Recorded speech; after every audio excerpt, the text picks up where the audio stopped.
Nicolas est l'animateur du podcast Let's Try Podcast, un très bon podcast que je vous recommande d'aller écouter le plus vite possible si vous ne le connaissez pas. J'avais déjà été reçu dans un épisode du Let's Try Podcast par Nicolas et ça avait été vraiment un très très grand plaisir d'échanger avec lui. Et à mon tour, je l'ai reçu dans un épisode de Café Trailer qui s'est déroulé en live chaque mercredi soir à 20h30. Et c'était un vraiment très très bon moment. J'ai passé un super moment, une super heure en compagnie de Nicolas et où nous échangeons sur sa pratique, sur la pratique du podcast, sur la naissance de son podcast, sur l'avenir de son podcast et aussi sur l'évolution du trail en général. Donc voilà, on échange tout simplement en compagnie de Nicolas dans un nouvel épisode pour l'instant outdoor. Bonsoir à tous, bonsoir Nico, merci d'avoir accepté mon invitation. Ça me fait très plaisir de recevoir un podcasteur. Tu es le premier que je reçois en live, pas en interview, mais en live, tu es le premier. Donc bienvenue à toi. Comment vas-tu ? Quel honneur François, merci énormément de me recevoir.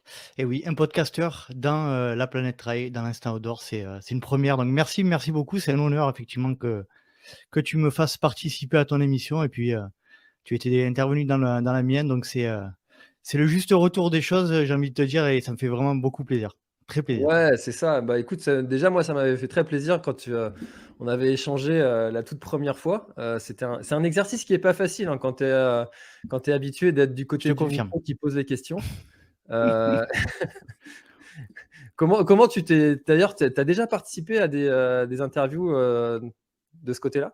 Oui, je pense à mon ami Hermano qui est podcasteur aussi, qui a le podcast de Nakan. La canne. Et avec son comparse, Olivier de Scooter, ils m'ont interviewé dans le cadre du podcast Devenir triathlète, anciennement Ohana, donc je les salue et effectivement, j'étais passé dans un de leurs podcasts. Voilà, donc c'est la deuxième fois pour moi. Cool. Et ben, Hermano qu'on salue, hein, qui écoutera forcément notre échange, j'en suis sûr. Et puis, je vous invite aussi à aller écouter Nakan si vous ne connaissez pas. Alors, on a déjà commencé à discuter un petit peu, Nico, mais la première question, la traditionnelle question de l'émission Café Trailer, c'est que tu nous racontes ton premier trail. Alors mon premier trail, bon, comme je t'écoute, François, je m'attendais un peu à la question. Mon premier trail, c'était du côté, alors moi je suis du côté du sud-est, hein, aux alentours d'Aix-en-Provence, et mon premier trail, ça a été, un trail, du côté d'Aubagne qui s'appelle le trail de la Font de Mai.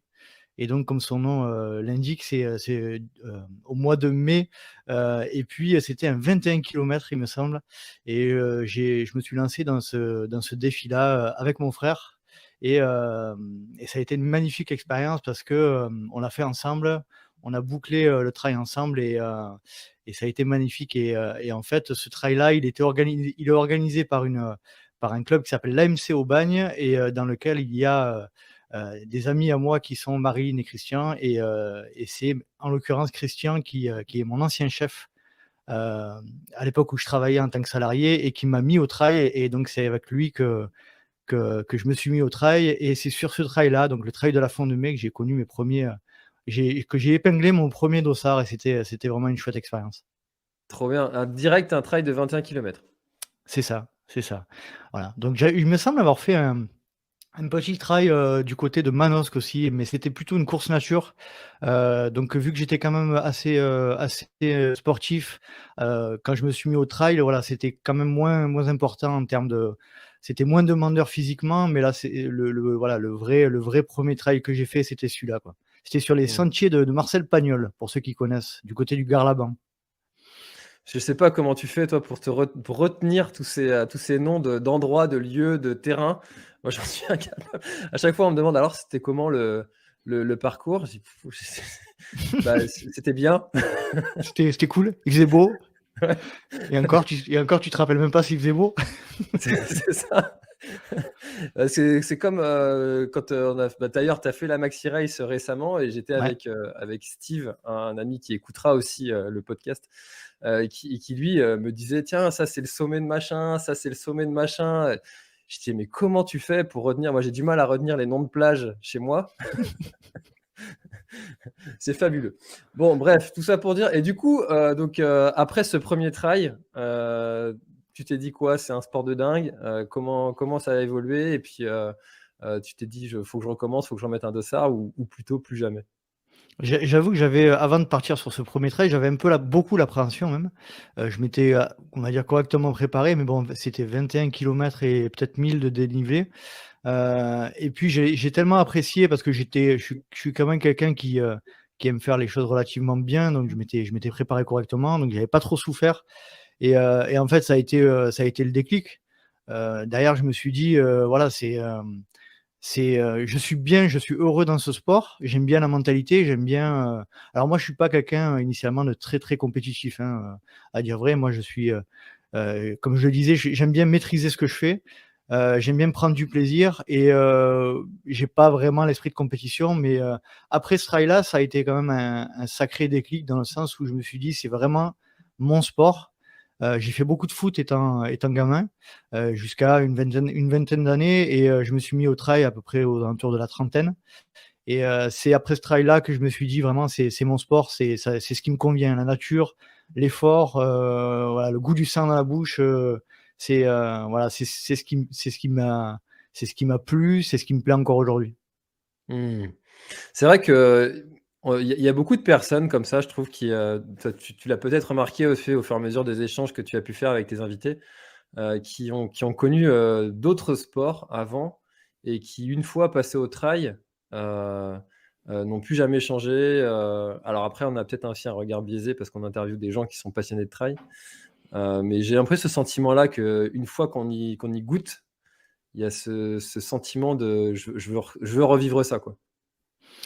Ouais, moi j'en parle souvent aussi avec ma femme, avec Virginie qui est aussi, qui fait du trail et on parle souvent de ce sentiment quand on boucle nos premiers trails ou nos gros objectifs de l'année où on a une sensation, on a un sentiment, lorsqu'on passe la ligne d'arrivée ou, qu'on ait fait des performances ou pas, mais on a ce sentiment un sentiment particulier qu'on retrouve pas, de mon point de vue dans d'autres sports.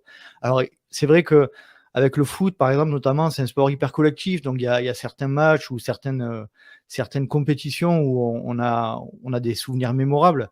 Mais je pense qu'il y a pas réellement de mon point de vue, enfin, par rapport à mon histoire personnelle, je pense qu'il y a pas réellement de sport qui me procure ces sensations-là, surtout sur la ligne d'arrivée, quoi. Mmh. C'est vrai que, pour en avoir discuté avec, Éric Lacroix, qui travaille beaucoup sur tous les sujets de la préparation mentale et notamment sur le sujet du plaisir, le vrai plaisir. Est-ce qu'il y a vraiment du plaisir à être dans la souffrance, à être, et ben, on se rend compte que chacun a vraiment une raison d'être là et cette raison-là, elle nous pousse vraiment à aller jusqu'au bout.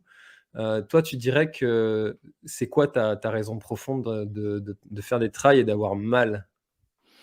On appelle ça, je crois que si je dis pas de bêtises, on appelle ça la motivation intrinsèque, c'est-à-dire le pourquoi on court.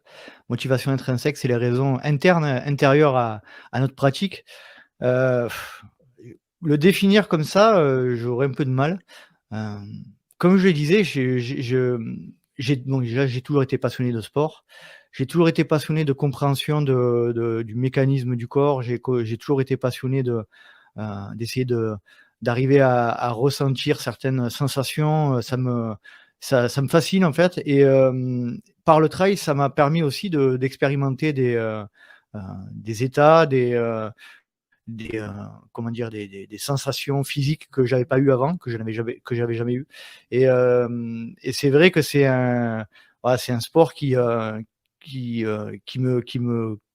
satisfait au plus haut point et la raison pour laquelle je suis tombé dedans et la raison pour laquelle je continue encore, c'est vraiment, heu, peut-être aussi pour me prouver que je suis capable de faire pas des exploits parce que le terme est peut-être un peu galvaudé, mais, des, voilà, des objectifs ou des défis un peu hors du commun et me prouver à moi-même aussi, que je suis capable de faire certains types d'épreuves et c'est peut-être aussi, pour pallier un certain manque de confiance, peut-être, un manque de confiance en moi et c'est vrai que le trail m'a apporté beaucoup, m'apporte encore beaucoup aujourd'hui, hein, donc notamment on en parlera tout à l'heure, mais par le biais du podcast aussi, mais sportivement, ça m'a fait prendre conscience, par certaines épreuves que j'ai faites, que j'étais capable et je pense que c'est ça qui me drive vraiment moi, c'est, le trail déjà le trail a changé ma vie clairement, heu et ça me prouve aussi que physiquement, je suis capable. Et ça, c'est ce qui me driverait le plus, quoi, en fait. Mmh. Et en quoi tu vois, dans toute ta phrase, j'ai eu, 8 000 questions qui sont venues dans ma tête, c'est difficile de choisir. On a le temps, on a le temps. De toute façon, je te les poserai toutes, au bout d'un moment. Oui. Hem, En quoi tu dirais que le trail a changé ta vie concrètement? Parce que, tu faisais du sport avant, tu continues à faire du sport. Concrètement, qu'est-ce que ça a changé, dans ta vie, le trail? Concrètement, déjà, comme je le disais, physiquement, ça a changé, ma perception de l'effort, ça a changé ma confiance, en mon corps, la capacité à aller au-delà de ce que je pensais, humainement possible. Et puis surtout, ça a, psychologiquement généré en moi, hem, pas mal d'idées, parce que moi je suis quelqu'un qui a toujours eu, 1000 idées, hein. Les gens qui sont proches de moi le savent très bien. Je suis assez créatif, et j'ai toujours eu envie de créer mon entreprise, de créer ma société. J'ai toujours eu envie de créer des choses, et j'étais, notamment au niveau professionnellement, j'étais un peu étriqué dans ce on va dire, cet emploi que j'avais depuis des années en tant que dans les télécommunications. Et en fait, le trail, ça a déclenché chez moi plein de choses, dans le sens où, ça m'a déjà fait prendre conscience que j'étais capable, donc ça m'a fait prendre conscience aussi que je pouvais lancer quelque chose. Et par ce déclic-là, ça m'a permis aussi de lancer, donc le podcast, fin 2018. Et en fait, c'est pour ça que je dis que ça a changé ma vie. C'est que le trail m'a changé physiquement, psychologiquement. Ça m'a permis de lancer un projet, on va dire, au début, qui était, un peu fou.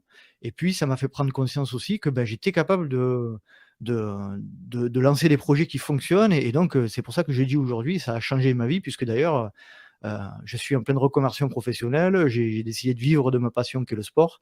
Et donc, ouais, on peut dire, oui, le trail, et d'ailleurs j'en parlais, récemment avec mon ancien chef Christian, et je lui disais: «Tu as Le jour où tu m'as fait essayer le trail, tu as un peu changé ma vie, quoi», et je le pense encore aujourd'hui. Mmh. Et alors, est-ce que tu dirais que justement dans ce projet-là, parce que on souvent j'aime bien dire que la vie finalement c'est un ultra trail. Il y a toujours des hauts, des bas, des hauts, des bas, et que les gens qui font de l'ultra trail ont aussi, des capacités à surmonter les difficultés de la vie du quotidien. Peut-être aller où les autres n'osent pas aller, persévérer quand où les autres abandonneraient, sur des projets, du quotidien. Hem, le podcast en est l'exemple, parce que le podcast, c'est un média qui est un peu bâtard, parce que tu pas vraiment la viralité que tu peux avoir sur une photo Instagram, sur une vidéo YouTube qui peut être partagée, partagée, partagée. Le podcast a un peu c'est un peu cette contrainte-là, et ça demande vraiment beaucoup de persévérance, parce qu'au début, mis à part ta femme et 3 potes, il y a personne qui l'écoute. Hem Je te et confirme. comment est-ce que toi, tu as pu, te continuer, persévérer? Est-ce que tu dirais que le trail aussi t'a aidé à ça? Alors, ce que tu dis, c'est très juste. Le podcast, c'est clairement l'ultra trail des médias, en fait. C'est-à-dire que, un podcast a la particularité, et comme tu le disais, de fonctionner beaucoup sur le bouche à oreille. C'est un média, qui,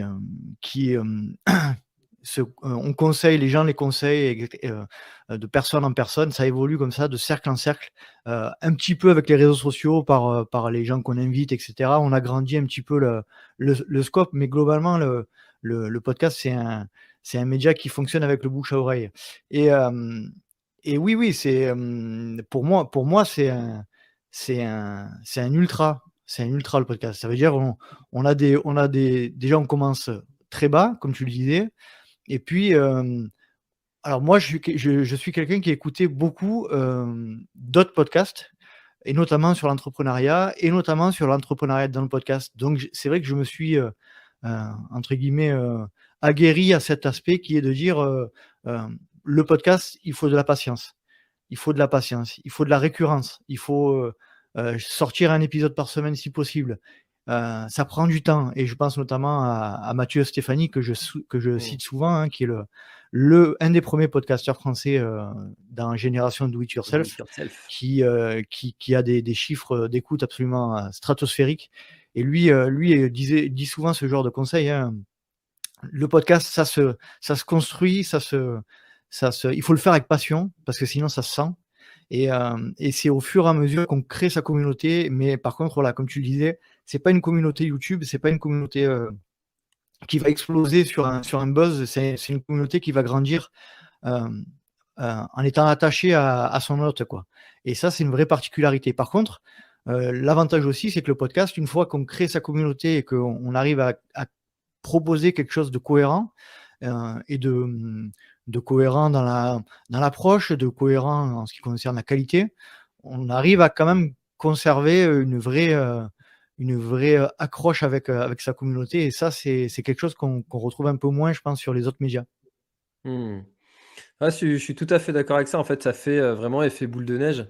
Le podcast va comme ça se répandre de bouche à oreille et puis, bah, forcément le bouche à oreille ça s'expand, mais par contre ça demande effectivement beaucoup de persévérance, au départ.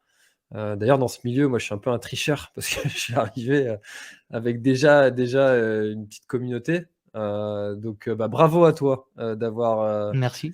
d'avoir surmonté ces d'ailleurs parce que tu peux nous en parler d'ailleurs parce qu'on va arriver au 100e épisode parce que moi aussi tu disais tout à l'heure que tu étais, auditeur de Café Trailer mais, moi aussi je suis auditeur du podcast Let's Try et on va bientôt arriver au 100e, Eh oui, déjà, 100 épisodes. Alors ouais. là, si on m'avait dit, que j'arrivais à 100 épisodes, et que ça serait devenu ce que c'est devenu aujourd'hui, sincèrement, bon, c'est peut-être aussi encore un problème de confiance en moi, mais je sors mon 100e épisode ce samedi. Et c'est vrai, tu vois, je le dis avec un peu d'émotion dans la voix, mais ça fait quelque chose. Là, j'ai enregistré tout à l'heure l'intro pour le montage, de ce 100e épisode-là et je le disais dans l'intro, voilà, ça fait quelque chose d'enregistrer l'intro de son 100e épisode de podcast. 100 épisodes de podcast, ça correspond, pour moi, à peu près à 140 heures de contenu audio.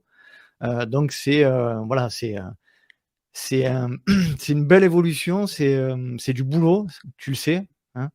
Heu, mais voilà, je suis vraiment fier de sortir ce 100e épisode qui a été tourné, pour la petite histoire, qui a été enregistré la semaine dernière sur le festival des Templiers, à Millau. J'ai été invité par, Guillaume Prax, et Endurance Shop Millau, pour interviewer un certain nombre de personnalités du milieu. Alors, je vais pas tous les citer, il y en a à peu près une dizaine. Il y a Thibaut Barognan, Blandine Hirondelle, Jeanne Marguerite, Thomas Laure Blanchet, Alexis Berg et j'en passe. Donc voilà, tu vois, rien qu'en le disant, je me surprends moi-même à avoir cette liste d'invités sur mon podcast. Et puis malgré tout, ce qui est aussi, très important pour moi, c'est que je me rends compte en parlant avec les gens autour de moi, c'est que voilà, on me connaît de plus en plus, on m'écoute de plus en plus et à chaque fois que je me présente à quelqu'un, dans le milieu du trail, hein, qui est un milieu assez niche et assez fermé malgré tout, de plus en plus on me connaît. Donc ça, c'est quand même une marque voilà, qui fait plaisir, quoi. Mmh. Bah, c'est sûr que c'est gratifiant, hein, ça montre que son travail plaît et puis, quand les gens en parlent, bah, forcément il y a de la gratitude derrière qui vient et hem et hem, est-ce que, à un moment donné, il y a eu une période où tu t'es dit: «Stop, j'arrête»? Ça a été un petit peu compliqué, je crois que c'était à la fin de la première année, début de cette année-là, en fait. Ça faisait 1 an et demi que j'avais lancé le podcast et puis professionnellement, j'étais vraiment, dans une situation un peu compliquée, voire très compliquée et voilà, ça a été un petit peu compliqué au niveau perso aussi, essayer de tout imbriquer et puis je le répète une nouvelle fois, mais voilà, il y a énormément de travail, ça génère énormément de travail, hem c'est vrai qu'à un moment donné, je me suis posé la question, mais tout en me disant heu, en arrière-pensée, «Tu peux pas avoir fait tout ça pour t'arrêter, maintenant». Donc si tu veux, l'idée, elle m'a traversé l'esprit, 10 secondes et puis 10 secondes après, je me suis dit: «Non, non, c'est trop beau ce que tu es en train de vivre, c'est trop, ça a demandé trop d'énergie, c'est trop passionnant, tu rencontres trop de belles personnes et tu apprends trop de choses pour tout plaquer parce qu'en ce moment, c'est un peu compliqué». On en revient d'ailleurs à ce que tu disais tout à l'heure, hein, c'est un peu, tu peux faire le parallèle avec de l'ultra, hein. à des moments, en ultra, et d'ailleurs j'en ai fait un ce week-end, sur la maxi race, il y a des moments où tu te dis: «Qu'est-ce que je fous là? Pourquoi?» tu vois? Et après tu te poses un peu, tu souffles et puis tu te dis: «Allez on repart», et c'est, clairement on peut dire que c'est un peu des belles paroles et que c'est des trucs tout dit, tout mâché, mais non, pour moi c'est vraiment ce projet-là, c'est un peu un parallèle d'un ultra, ouais, c'est clairement ça. Mmh. Bah, c'est évident, hein, que, en fait, comme tu écoutes en plus, Génération Do It Yourself, qui est un podcast pour entrepreneurs à l'origine, c'est ça en fait, c'est l'entrepreneuriat qui veut ça, et si tu discutes avec, tous les entrepreneurs, ils auront cette période où ils se disent: «Mais qu'est-ce que je m'emmerde à faire, travailler 7 jours, sur 7, à bosser comme un dingue, alors que je pourrais très bien être salarié, avoir des heures, plutôt cool, et cetera». Mais en fait, ça apporte tellement d'autres, satisfactions, comme tu le disais, tu es un créatif, le plaisir d'avoir construit ce projet-là toi-même, c'est ton bébé, Mmh, et on n'abandonne pas son bébé. c'est clair. Ça se Ça fait se fait pas. pas. C'est interdit en plus. C'est clair. Alors moi, la Hem, différence, c'est que je viens du salariat en plus. Moi, j'ai ce podcast-là m'a fait quitter le salariat.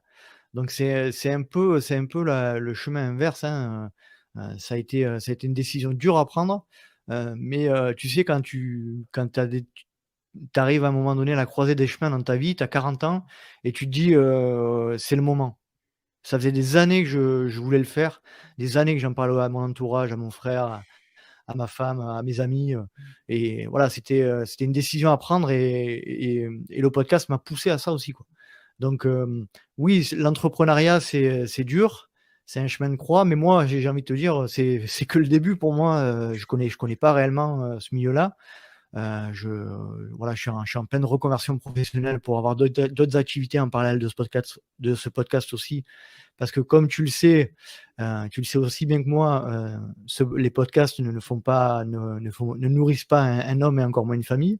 Donc voilà, il faut que je trouve des solutions pour vivre de ma passion. mais, quand on regarde de l'extérieur, et les gens qui nous connaissent, personnellement le pensent, parfois le disent, mais ça n'a absolument rien de rationnel, ce qu'on fait. Je te confirme. Si, C'est ça qui est beau. si on devait montrer notre projet à quelqu'un qui est spécialiste dans la création d'entreprise, tu te dis: «Mais ça fait 4 ans que tu bosses sur un truc qui te rapporte rien, mais pourquoi?» Pourquoi tu fais ça? Parce qu'on aime, parce qu'on est passionné, parce que voilà, parce qu'on a tellement de retours, d'auditeurs, sur les réseaux, c'est un le trail, plus particulièrement, c'est un milieu qui est hyper bienveillant, quoi. Moi, je vois ça, enfin, en 2 ans, si je suis tombé sur, une personne qui a été désagréable, c'est le bout du monde, une ou 2. Donc quand tu vois ça, tu te dis, heu, voilà, il faut continuer parce que c'est la passion qui te fait avancer aussi. Ah, tu dis ça parce que tu as pas YouTube. Ah, C'est sur vrai. YouTube, c'est un peu plus hardcore, mais, Bah, tu vois, je suis pas trop sur YouTube et je suis pas trop sur, Twitter aussi, mais je sais ah, pourquoi. ouais, ouais. Twitter et YouTube, même combat, j'ai l'impression. Là, c'est l'enfer. Le Ouais. Twitter, c'est l'enfer.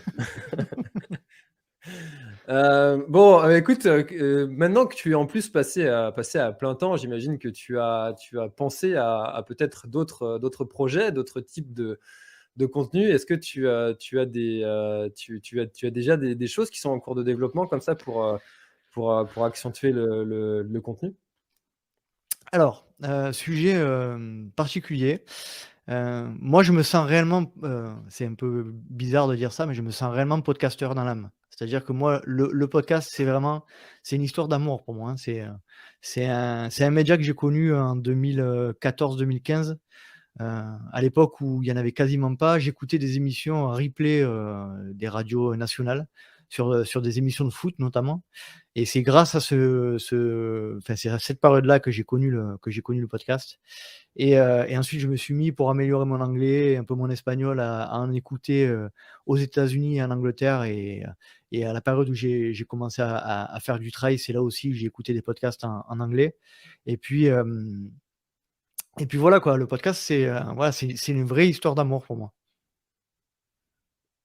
Et du coup, t'as d'autres projets de création parce que ton cœur d'activité là, c'est de l'interview. Mmh. Euh, est-ce que tu comptes continuer ce modèle-là tout le temps, ou est-ce que tu as peut-être d'autres types de contenus qui vont arriver?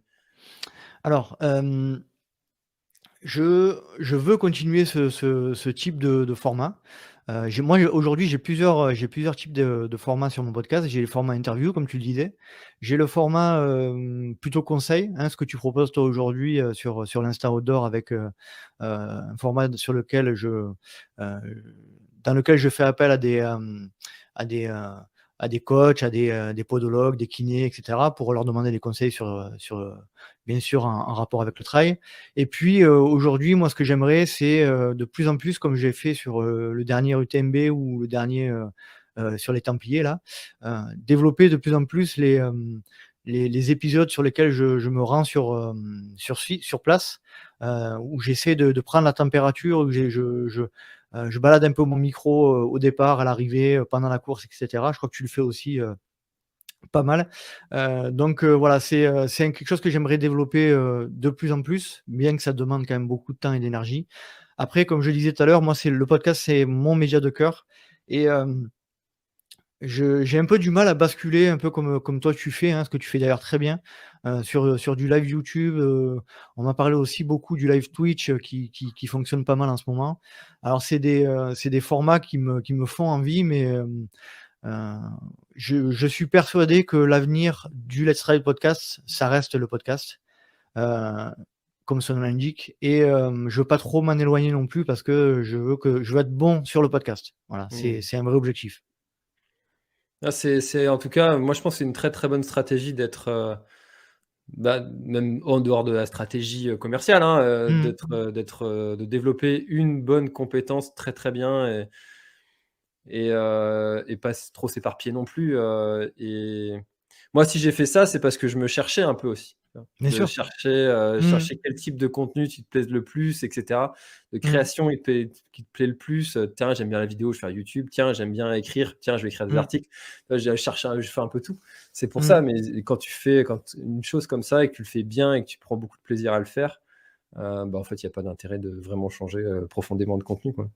C'est clair. Moi, je vois, toujours, hein, je donne encore l'exemple de Mathieu Stéphanie, hein, qui est pour moi un modèle. Il fait, on va dire qu'il fait plus ou moins toujours la même chose. Il fait des épisodes, entre 2 heures et 4 heures.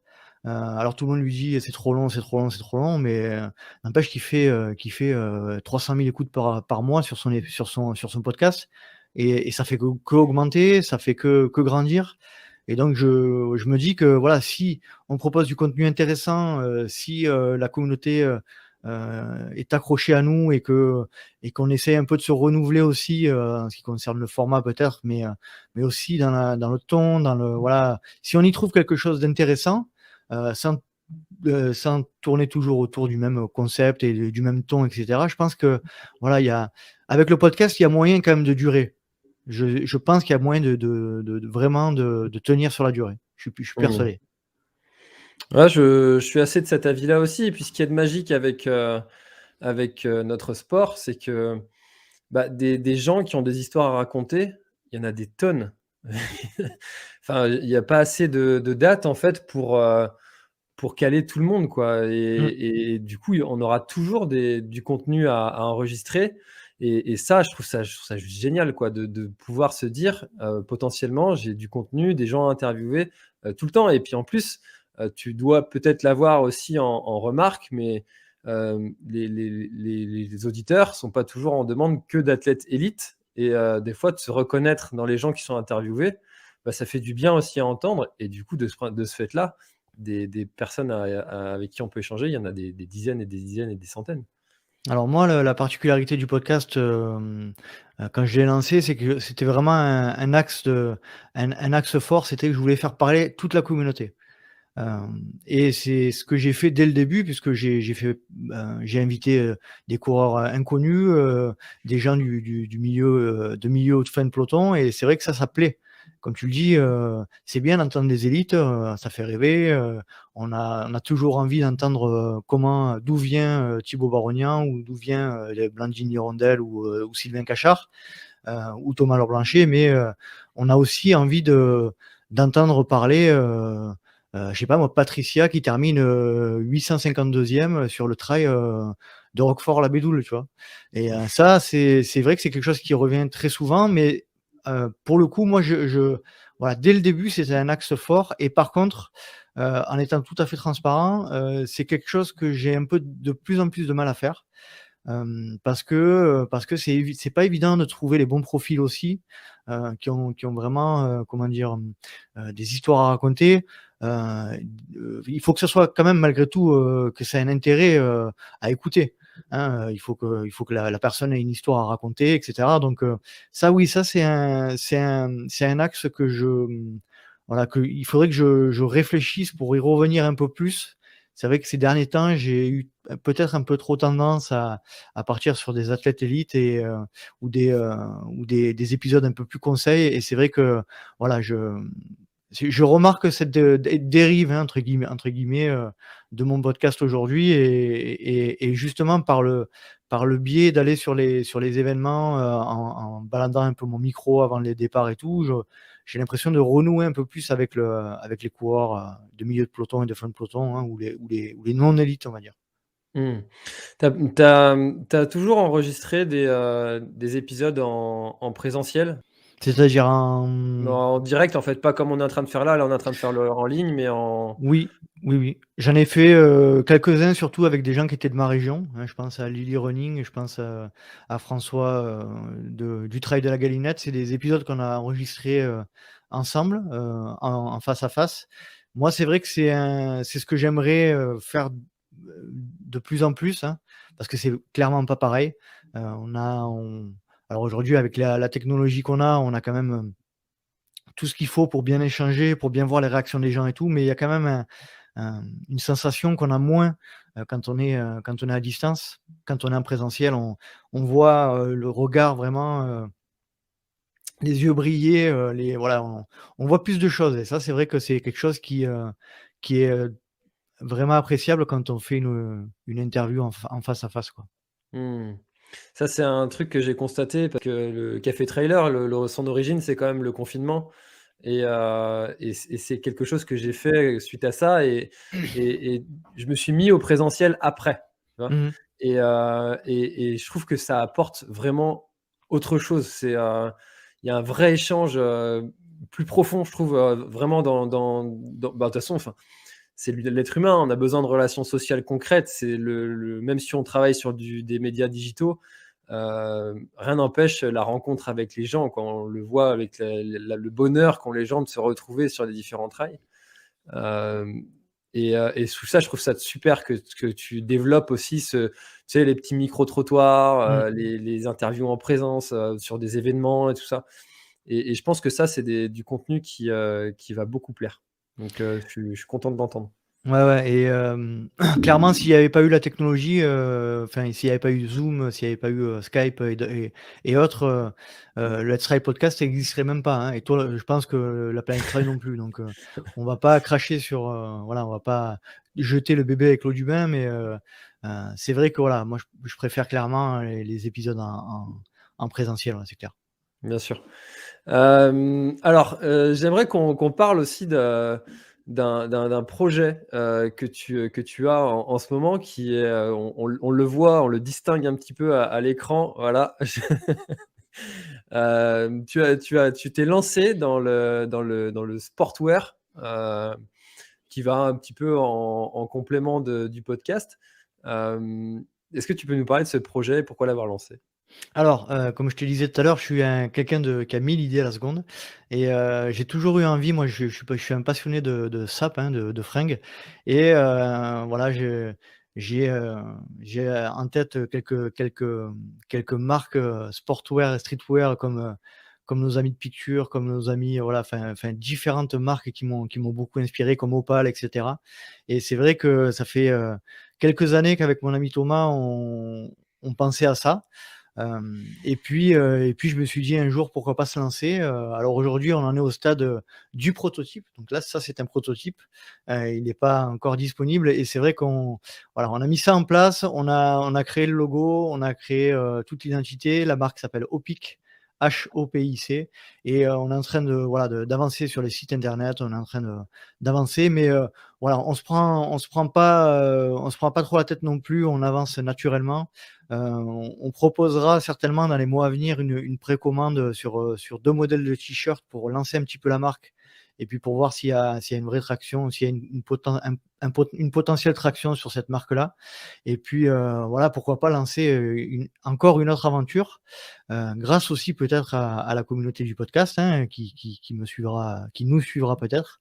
Et puis pourquoi pas lancer une nouvelle aventure d'amis qui pourquoi pas donnera quelque chose de merveilleux. Donc c'est une marque qui se veut la plus sage possible. Alors ça fait rire beaucoup des gens de mon entourage quand j'appelle ça la marque sage, parce que c'est vrai qu'on dit souvent éco-responsable, c'est un mot qui est souvent utilisé.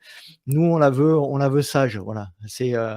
On essaie qu'elle soit la plus respectueuse. Les t-shirts seront fabriqués en France avec des matières recyclées. Donc c'est vrai que ça fait aujourd'hui il y a beaucoup de marques qui se lancent sur ce créneau-là, on va dire, hein, mais nous on avait envie de lancer une marque. Alors c'est pas une marque sportwear, on se voudra pas trop technique, mais on se voudra plus streetwear, on va dire, pour habiller un peu tous les jours, après la course notamment, après le trail, ça sera plutôt pour cette utilisation-là. Et puis on essaiera de développer après, si la première précommande fonctionne, on essaiera de développer d'autres modèles de suites, de survêtements, de casquettes. Donc voilà, c'est là aussi, c'est encore le début d'une belle aventure. Et puis je te remercie de m'avoir posé la question, ça fait plaisir. Bah, avec plaisir, j'avais entendu ce projet-là justement dans un des épisodes où tu en parlais de ce projet. J'avais beaucoup de curiosité par rapport à ça parce que ayant lancé aussi pas ma marque, mais des produits de sport, la Planète Trail, je me rends compte un petit peu du travail que ça demande et je trouvais que c'était un beau défi de se lancer aussi là-dedans. Dans ce domaine-là, j'avais reçu Flavien aussi de Beaumolet, De Beaumolet, ouais, qu'on salue évidemment, Flavien, et on lui passe un coup de mollet. Ouais. Flavien Touroud, c'est ça? C'est Si je ça, dis pas de bêtises. exactement. Et qui a une belle énergie aussi sur ce projet-là de marques qui font des t-shirts recyclés. Donc il y a vraiment tout un mouvement là qui est en train de se créer sur ce domaine-là et je trouve que c'est vraiment chouette qu'on aille dans ce sens-là, dans le sens sage et Alors pas moi, éco-responsable. moi, du coup, c'est clairement pas, on va dire, je saute pas sur l'occasion de la mode des marques de fringues éco-responsables. Clairement, c'est un projet que je réfléchissais depuis des années. Et puis, on vit ça un peu comme une expérience d'amis et puis on lance ça. Si ça fonctionne, on sera très, très heureux que beaucoup de clients nous suivent là-dessus. Et puis, si ça fonctionne pas, c'est qu'on n'aura pas été bon. Mais on fait ça avec le cœur aussi, hein. Moi, je suis quelqu'un qui fonctionne beaucoup par passion. Et donc, on développe ce projet-là et puis vous en saurez plus dans les prochains mois. Top. Et ben écoutez, beaucoup de courage à vous deux pour ce projet-là. Merci. J'aimerais bien alors, j'ai pas dit, d'habitude je le dis un petit peu plus tôt, là on arrive déjà à 38 minutes, d'habitude je balance l'info souvent autour des 20 Ouais. minutes, que vous avez la possibilité de poser toutes vos questions à Nicolas si vous avez envie, hein, que vous soyez sur Facebook ou YouTube à écouter. Pourquoi il y a des gens qui nous regardent? Oui. Et puis en plus je peux te dire Ah, qu'ils sont nombreux, hein. C'est vrai?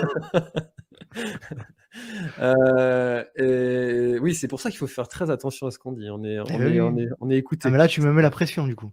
D'ailleurs, j'ai vu dans les commentaires que certaines personnes, alors je vais essayer de retrouver, tac, Julien.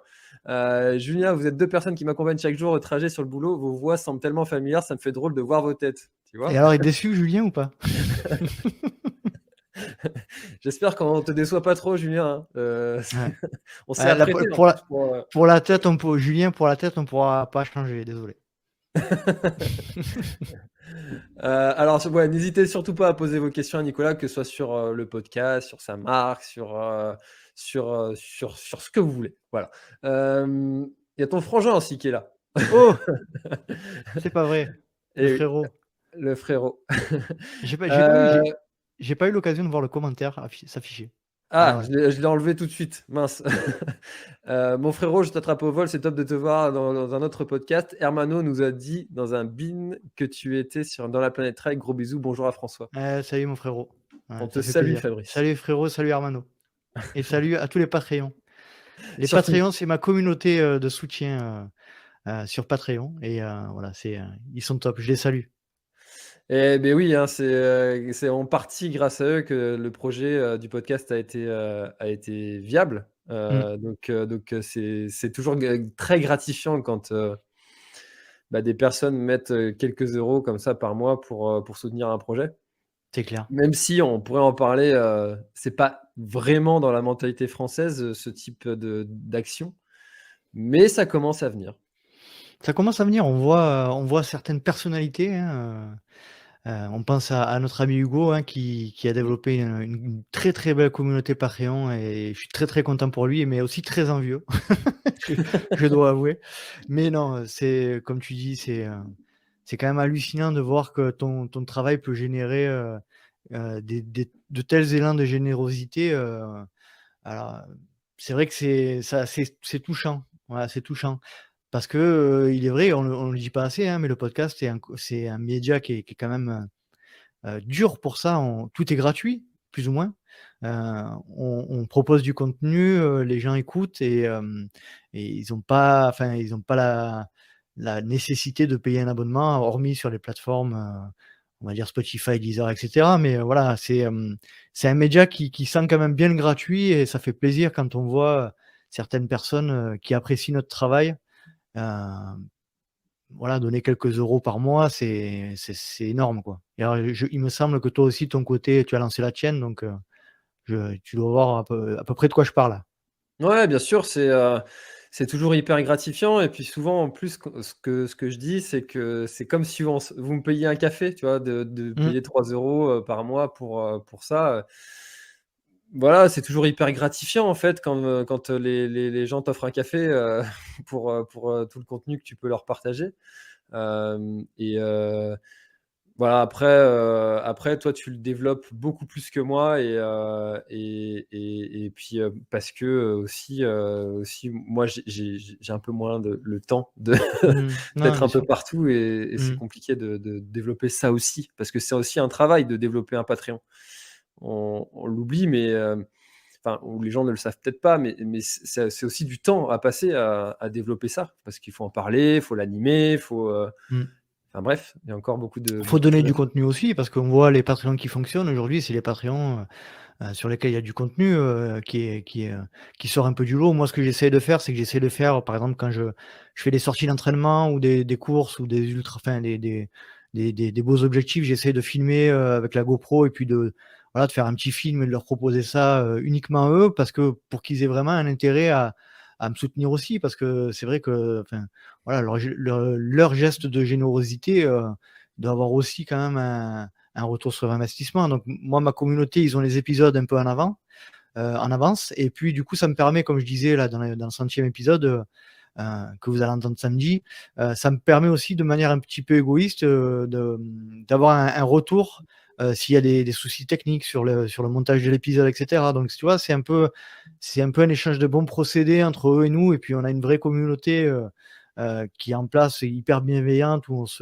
on échange énormément là sur une petite application, je sais pas si tu connais, qui s'appelle Cappuccino et sur laquelle tu peux enregistrer des petits messages audio que tu t'échanges, qui sont un petit peu agrémentés de musique et que tu écoutes tous les matins, d'où le nom et on échange pas mal sur les conseils, matériels et cetera, sur nos retours de courses, puis on prend des nouvelles les uns des autres et on est une petite quinzaine là aujourd'hui à échanger régulièrement sur ça.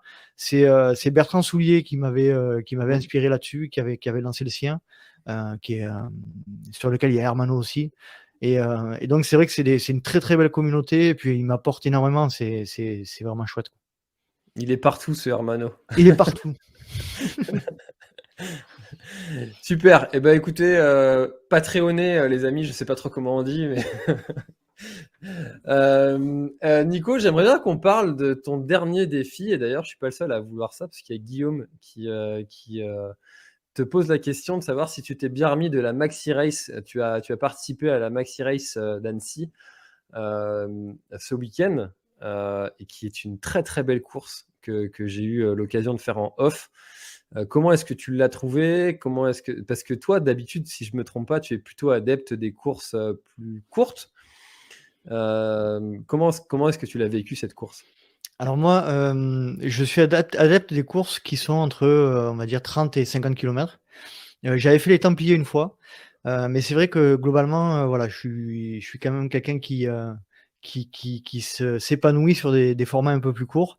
Et là, en fait, on s'était mis un défi avec mon ami Thomas de faire cette maxi race à 2 depuis au moins 2 ou 3 ans, et ça a été vraiment une chouette expérience. On est monté à Annecy la semaine dernière avec la famille, avec tout le monde. Et puis on a été on a été rejoint là-bas par un autre ami qui est du sud aussi, qui s'appelle Gilles, que je salue aussi. Et en fait, on devait partir à 2, puis finalement on est parti à 3, et on a commencé à 3 et fini à 3. On s'est attendu, on a eu, comme certains d'entre vous le savent, il y a eu un parcours de repli à cause des conditions météo qui n'étaient pas très favorables. Pas catastrophique comme sur le THP par exemple, mais pas très favorable. Et du coup, il y a eu un parcours de repli où au 75e, on t'annonce que tu fais 5 kilomètres de plus. Donc on s'est tapé 87 kilomètres et 5000 de dénivelé. Mais bon, globalement, on a passé un super moment. Moi, c'était la première fois que je faisais une nuit entière dans une course. J'ai adoré. Vraiment, j'ai adoré. Bon, si ce n'est mis à part le fait qu'on voit pas grand-chose, et il y avait beaucoup de paysages qu'on aurait pu voir, mais bon, c'était voilà, c'est la nuit, c'est particulier. Il y a vraiment plein de sensations, plein de sentiments, et j'ai vraiment adoré courir une nuit entière. Physiquement, j'ai pas trop souffert. On s'est un peu épaulés les uns les autres à des moments où c'était un peu plus compliqué. La dernière descente a été un peu rocambolesque, hein. Ça a été un peu, voilà, ça a été un peu compliqué. Il y avait beaucoup de feuilles mortes. On est en automne, donc feuilles Ah oui. mortes, boue, pluie, pierres glissantes, hein. Pour ceux qui connaissent la fin de la Maxi Race, c'est un peu compliqué. Donc voilà, c'était un peu, on va dire, tendu à la fin. Mais voilà, globalement, on a passé un super moment à 3. On est arrivé main dans la main avec nos petites femmes, ma fille, mon frérot sur la ligne d'arrivée. Ouais, c'était chouette. Et puis, ouais, bien remis, pour répondre à Guillaume, bien remis. J'ai d'ailleurs recouru hier soir, là, 20 minutes lors de ma séance de coaching à Aix-en-Provence. Donc, tout va bien dans le meilleur des mondes. Bon, bah top, super. C'est vrai que cette Maxi Race, elle est très très belle. Et la dernière descente, alors tu me diras si je me trompe, mais c'est le Mont Verrier, c'est ça? Alors, Qu'on la descend? dernière descente, c'est celle qui descend de l'ancienne Télégraphe, il me semble, Ouais, vers, voilà. Et où on voit le lac d'en haut, c'est et ça, où on longe toute la crête là, qui est magnifique. c'est ça. Et ouais, la dernière descente, elle pique vraiment, vraiment, vraiment. Donc je vois très très bien de quoi tu parles. Et du coup, toi, c'est une volonté maintenant de continuer à augmenter un petit peu les distances, ou tu penses stagner vers ces distances-là, ou tu vas basculer dans le milieu ultime de l'ultra-trail, Le côté obscur de la le force. côté obscur? Heu, j'ai j'ai j'ai toujours pris l'ultra avec beaucoup de prudence, moi. Voilà, comme je disais encore une fois, j'aime bien maîtriser. Et puis là, enfin voilà, je suis en train de me rendre compte au fur et à mesure que, heu, mes capacités physiques du jour me permettent si je gère bien mon rythme, de tenir. Là, j'ai couru, 17 presque 17 heures, enfin j'étais en activité presque 17 heures, et sans trop de soucis particuliers. Donc je me dis: «Voilà, c'est faisable». J'ai la caisse, et puis je prends du plaisir. Et puis, bon, mis à part une petite douleur au genou à la fin, dans la dernière descente, mais bon, heu, voilà, qui était pas hyper, significative, j'ai pris énormément de plaisir sur cette maxi race. Donc oui, pour répondre à ta question, dans ma tête, il y a, le prochain objectif, c'est peut-être un 100 kilomètres l'année prochaine. Je vais essayer certainement de m'inscrire sur peut-être la CCC ou sur un 100 kilomètres, je sais pas, voilà, c'est dans un coin de ma tête, mais oui, par contre, je me mettrai pas demain, alors ça fait depuis 2012 que je fais du trail, et j'ai encore pas l'envie, d'aller, sur du 100 miles parce que, voilà, parce que j'en ai pas trop envie pour l'instant et que je veux que ça se fasse naturellement et le jour où j'en aurai vraiment l'envie, j'irai, mais pas aujourd'hui. Mmh. Tu appliques, ce qu'on n'arrête pas de dire qu'il faut être progressif, Oh oui, et pas vouloir, cramer les étapes. tout à fait, Bah, tout c'est à c'est fait. c'est c'est primordial, surtout dans un peu dans notre position aussi, parce qu'on reçoit des gens qui sont des professionnels de l'entraînement, de la santé, et cetera, et puis qui nous disent, «Allez-y tranquillement, progressivement, n'en faites pas trop», et puis si, nous, de notre côté, on le fait pas, c'est pas cohérent. Tu te sens des fois, avoir cette casquette d'exemplarité? Parfois, ouais, moi, l'objectif de ma pratique, j'aime tellement ça, c'est que je veux durer, en fait, le plus longtemps possible et dès le début du podcast, j'ai toujours dit que pour moi, l'ultra, c'était pas un graal.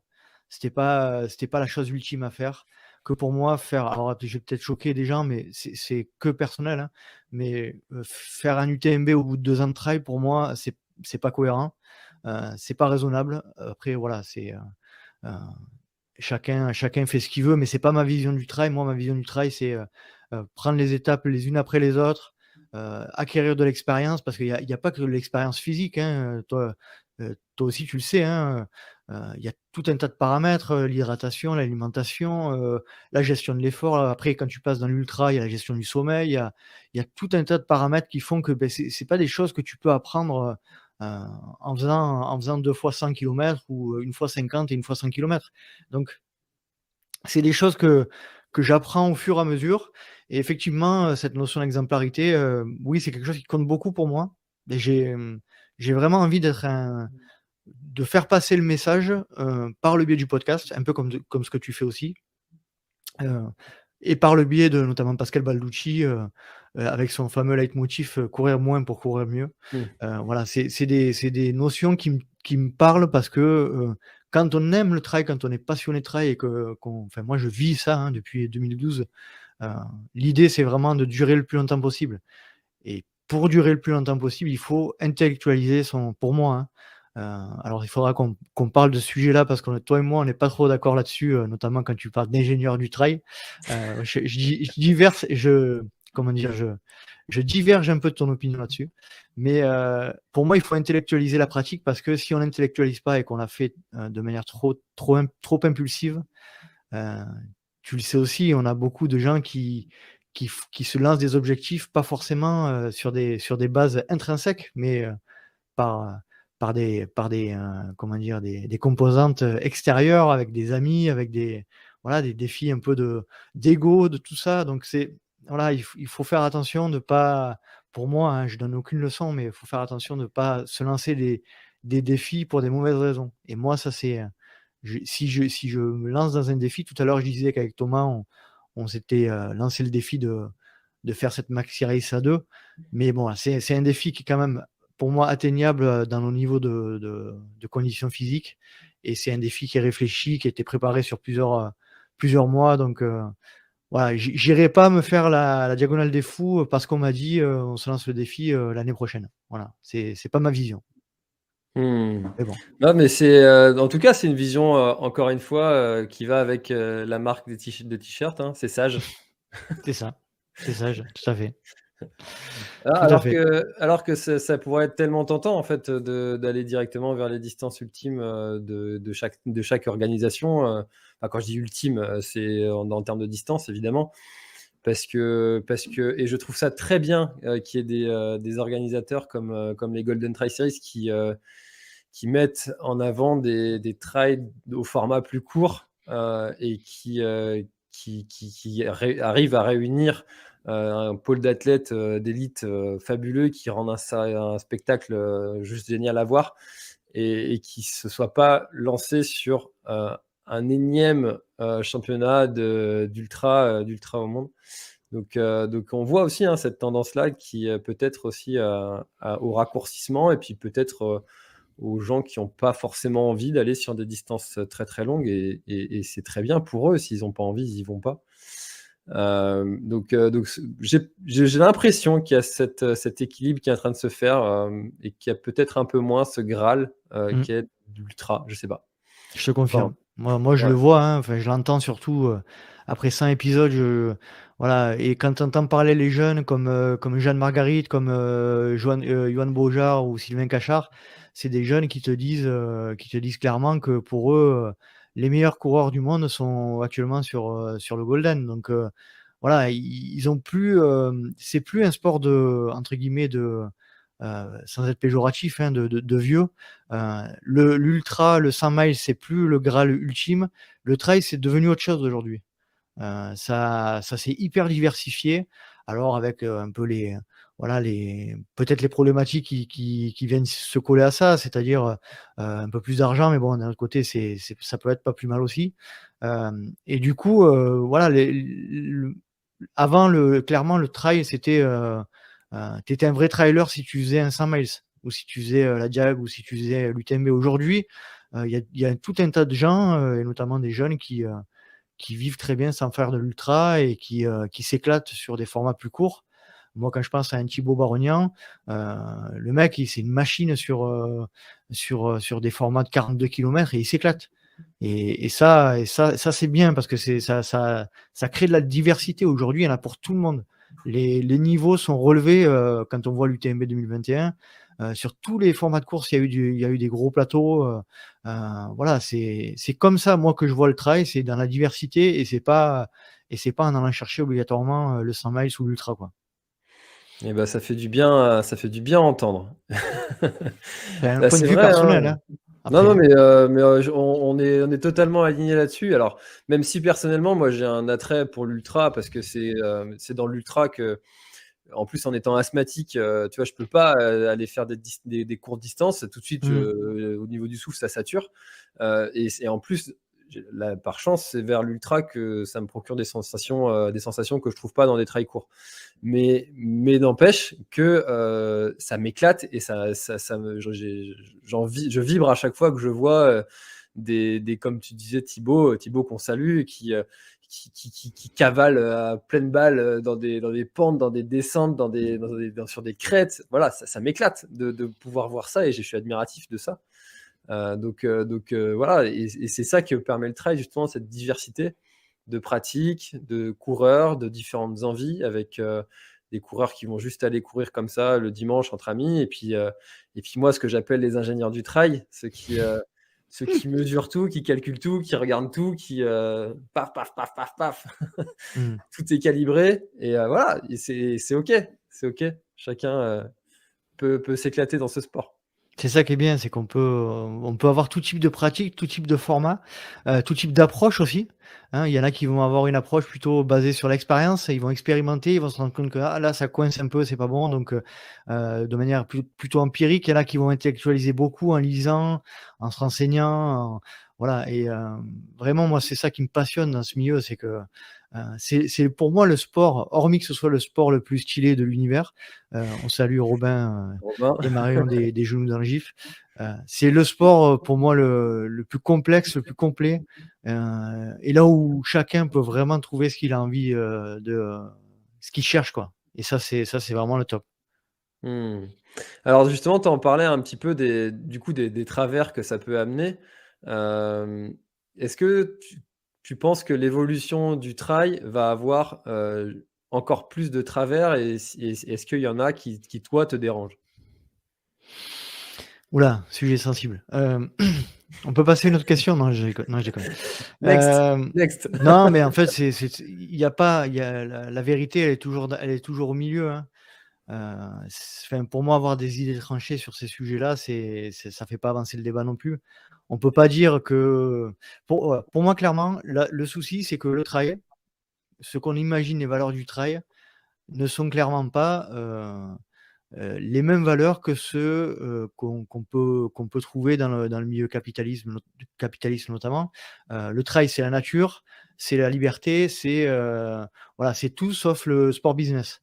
Et aujourd'hui, on est à la croisée des chemins où le trail, eh beh, ça c'est plus ça et c'est en train de devenir, le sport business. Hem, mais d'un autre côté, voilà, qu'est-ce qu'on veut? Qu'est-ce qu'on veut? Est-ce qu'on va avoir des beaux événements? Est-ce qu'on va avoir des beaux champions? Est-ce qu'on va avoir, moi, je pense qu'on peut avoir de tout. On peut, si on parle notamment, des différents formats qu'on retrouve sur les Golden ou sur le nouveau UTMB World Series et cetera. Je pense que c'est ça encore qui fait la force du trail, c'est que chacun peut vraiment trouver ce qu'il a envie. On peut, aller se se confronter à des gros événements, sur des circuits privés et cetera, avec beaucoup d'argent, et voilà. Et on peut aussi aller se confronter à des petites courses, à Mimizan les Agassous avec, 253 coureurs et s'éclater autant. Et donc moi, c'est ça qui m'éclate, c'est, voilà, on a chacun peut trouver ce qu'il a envie. Et après, en ce qui concerne les dérives, le sport étant en train de devenir de plus en plus populaire, hein, on le voit d'ailleurs, moi ce qui me marque le plus ces dernières semaines, on n'en parle pas beaucoup, c'est l'arrivée de gros médias, télévisés, privés, anciennement cryptés, sur l'UTMB ou sur la Diag. Et voilà, on se dit: «Si eux, ils sont là, c'est pas pour rien».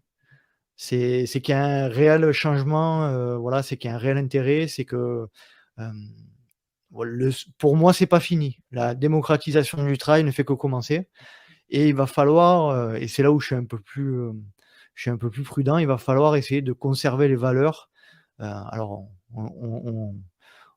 on dit souvent que les valeurs, c'est un peu les valeurs du trail, c'est un peu un mot qui est pas justifié, mais moi, je pense qu'il y a des vraies valeurs dans le trail et c'est ça qui va être compliqué, c'est de conserver ces valeurs-là, dans un monde et dans un milieu où, eh bien, voilà, ce que comment dire? Les conséquences, l'argent qu'il va y avoir, ça va peut-être nous détourner de ces valeurs-là. Je sais pas si Mmh. j'ai été clair?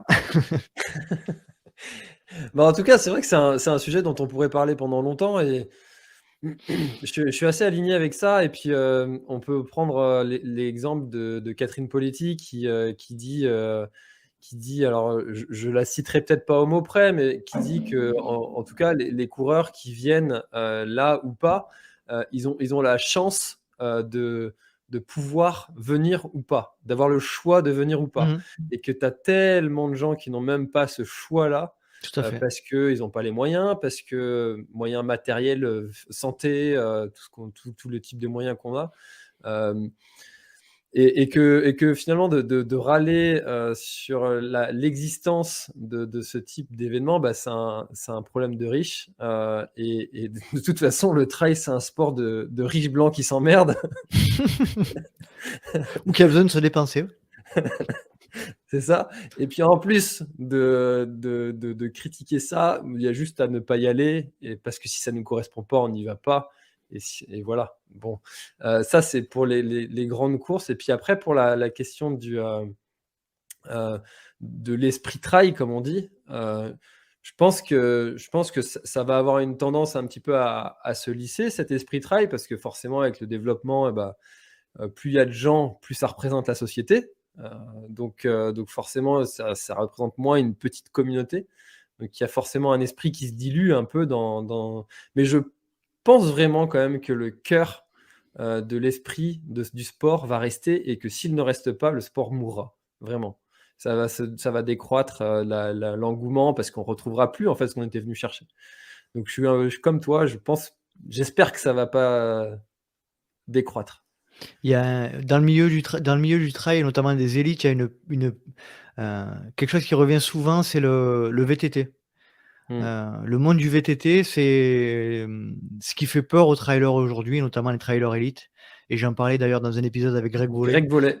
Ouais. Et Ouais. il me disait que voilà, pour lui, ce qu'il a peur, c'est que le jour où, le trail est aux Jeux olympiques, s'il vient aux Jeux olympiques, il va falloir faire très attention au format parce que ça peut complètement tuer un sport et c'est ce qui s'est passé d'ailleurs pour le VTT. Mmh. Ça m'a beaucoup marqué ce qu'il a dit dans cet épisode que tu as eu avec Greg Volley, que je vous invite à aller écouter et qui était très, très bon. Et j'ai vraiment retenu sa leçon qu'il a donnée concernant cet exemple-là qui était vraiment très parlant. Et ouais, bon après avec les moyens, télévisuels qu'il y a maintenant avec, comme on peut voir sur les Mmh. retransmissions, de l'UTMB, de la Diag et cetera. Je pense pas qu'on en arrivera là. J'ai pas de boule de cristal, mais je pense qu'avec les moyens technologiques, il y a moyen de faire autrement. C'est clair. Voilà. Hem, bon, allez, on clôt la parenthèse, sur sujet polémique. Hem, est-ce qu'il y a quelque chose dont on n'a pas parlé et que tu aimerais dire? Non, écoute, enfin, moi je suis déjà très heureux que tu m'aies reçu dans la Planète Trail, dans l'instant outdoor.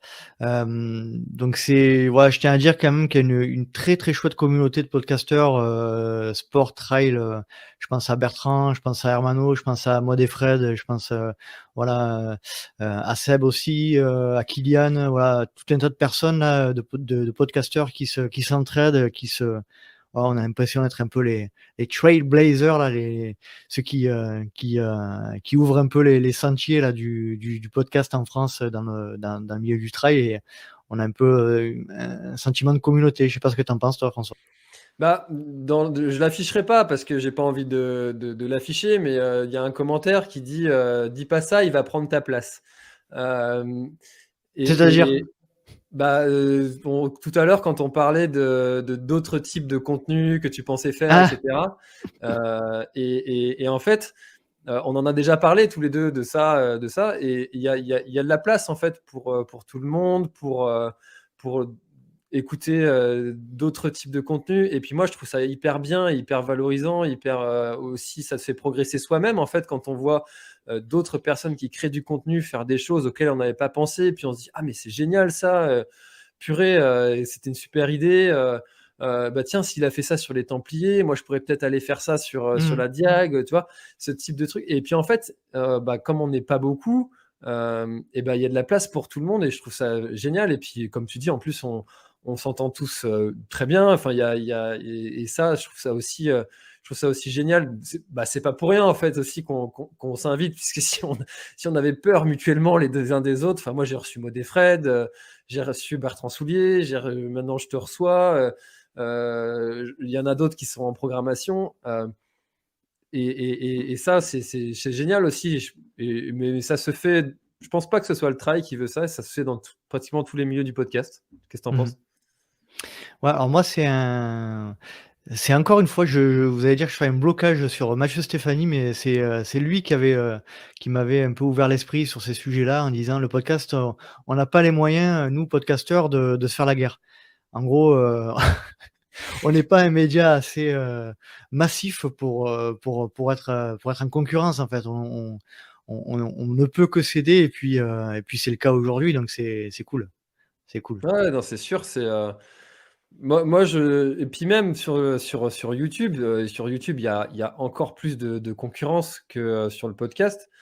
Et même quand je vois d'autres youtubeurs, alors maintenant j'ai un peu moins le temps de regarder les contenus des autres, mais au début quand je commençais, je me disais: «Mais c'est génial ce qu'il a fait là et puis, moi je fais pas ça.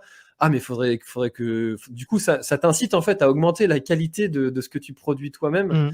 et c'est que bénéfique en fait et pour tout le monde, pour l'auditeur, pour soi-même parce qu'on essaie de faire un travail d'une meilleure qualité. Donc ouais, non, moi je trouve ça plutôt cool cette communauté bienveillante de podcasteurs. Faudrait qu'on crée un club d'ailleurs, un club Ouais, privé. c'est vrai, un club privé. Un Ouais, tout à club fait, tu as raison. On va y réfléchir. Voilà, il y a un truc à faire. Il y a encore un Mmh, truc à faire, tiens, c'est créatif. clair. On manquait un peu de temps, du coup, on C'est l'a ça. trouvé. Bon, bah, écoute, Nico, on arrive, gentiment à la fin de notre échange. Merci beaucoup, Merci à toi. d'avoir participé à un épisode, de Café Trailer. Je sais pas si j'ai pas regardé s'il y avait, d'autres questions, mais écoute, est-ce que, Alors d'habitude, je dis qu'est-ce qu'on peut te souhaiter pour cette année 2021. Maintenant, on arrive bientôt au bout. Qu'est-ce qu'on peut te souhaiter pour cette nouvelle année? Voilà. Alors c'est rigolo que tu me poses la question parce que dans l'épisode 100, Jeanne Marguerite me posait la question que tu viens de me poser et puis je lui ai répondu que on peut me souhaiter que ce rêve continue, qui est pour moi un rêve devenu réalité, de rencontrer autant de gens, et puis que voilà que je puisse concrétiser un peu plus, de manière un peu plus certaine, ce podcast-là par, voilà, par encore plus de Patreon aussi, qui me permettrait de voilà, de voir l'avenir avec un peu plus de tranquillité. Et puis, comme ce qu'on peut me souhaiter, c'est que, voilà, tous les gens qui m'entourent, qui me soutiennent depuis le début, voilà, je pense encore une fois, hein, à ma femme, ma fille, ma famille, mes amis, et ben, qui restent auprès de moi et voilà, ça c'est ce qui me comblera le plus. Mmh. Bah, écoute, c'est tout ce qu'on peut te souhaiter évidemment pour l'avenir et pour cette, bientôt nouvelle année 2022 qui va arriver très, très vite, parce que le temps passe beaucoup trop vite, je trouve. C'est clair. C'est clair, c'est clair. Merci beaucoup, Nico d'avoir participé à ce nouvel épisode de Café Trailer pour l'instant outdoor. C'était vraiment un très grand plaisir de te recevoir. Ça faisait longtemps qu'on devait, se faire cet échange et je suis très content de l'avoir fait. Merci beaucoup aussi à tous ceux qui étaient présents pour le live. N'hésitez pas à partager tout ça, liker tout ce que vous voulez. Et puis on se retrouve bientôt dans un nouvel épisode de Café Trailer ou de Let's Try Podcast C'est avec sympa. Nico. Merci François, merci énormément pour l'invitation et merci à tous de nous avoir regardés jusqu'au bout. Et merci pour vos commentaires et vos questions. Avec plaisir, bye bye. Allez, salut. Cet épisode est maintenant terminé. Merci de l'avoir écouté jusqu'au bout. Et si vous êtes encore là, c'est sûrement qu'il vous a plu. Alors n'hésitez pas à le faire savoir autour de vous. C'est la meilleure façon de faire connaître le podcast d'Instinct Outdoor. Parlez-en, partagez les épisodes. Merci beaucoup pour votre fidélité et à très très bientôt dans un prochain épisode.